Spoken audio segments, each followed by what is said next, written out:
Let me just take a few minutes and give us something to think about. Let me just give us a central thought for us to keep in our spirit. Joshua 3:14, and it came to pass when the people removed from their tent to pass over Jordan. Jordan is a place of transition. And the priest bearing the ark of the covenant before the people. The ark was a symbol, a physical box that represents the essence, the presence, or the glory of God. And as they that bare the ark were coming to Jordan, and the feet of the priest that bare the ark was dipped into the brim of the water. Watch this now, for Jordan overflowed at the banks at the time of harvest.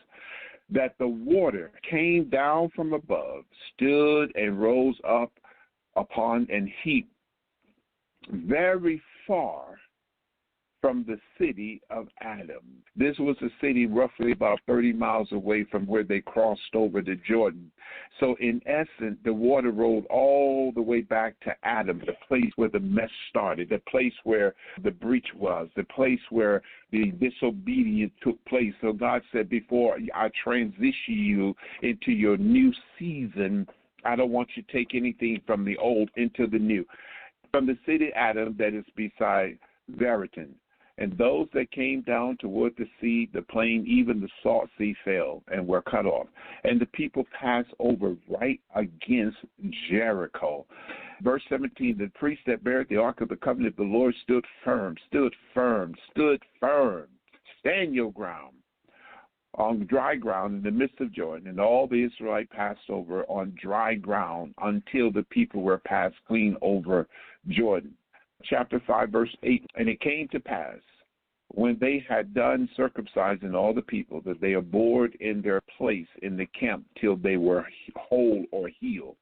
And the Lord said unto Joshua, Yeshua, Oshay, salvation. This day, watch this now, have I rolled, and this is a prophetic word for someone specifically tonight, have I rolled away the reproach of Egypt from off you. My brother, my sister, I want you to know that the reproach has been rolled away. Wherefore the name of the place was called Gilgal until this day.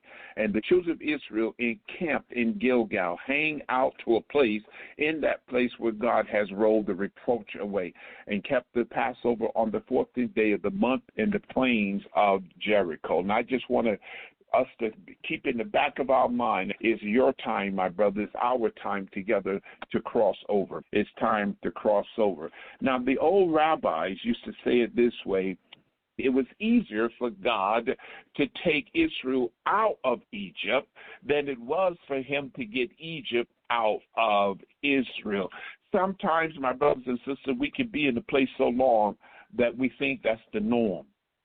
We don't know that that's not the norm. You could be in a place so long that when God miraculously, when God supernaturally, when God sent a man or a woman servant down your street with your address and bring a word of healing, a deliverance, and to set the captive free, you still in your mind think that you are in Egypt. But I have a word from the Lord for us tonight. Egypt was emblematic of bondage and oppression. It was a place of hopelessness and despair, a place that lacked moral conviction against the Jews, a place of great compromise, a place of slavery.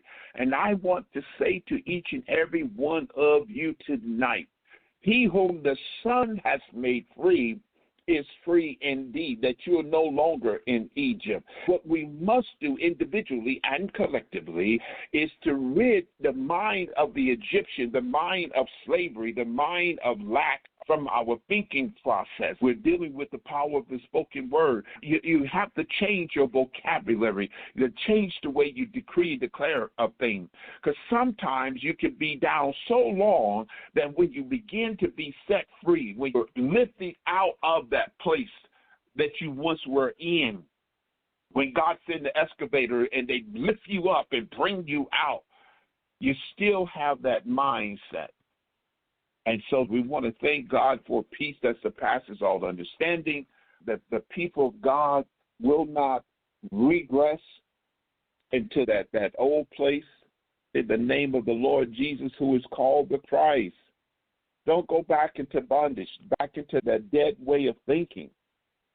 my God, you're going to live to see it happen. You're going to live to decree and to declare the word of the Lord.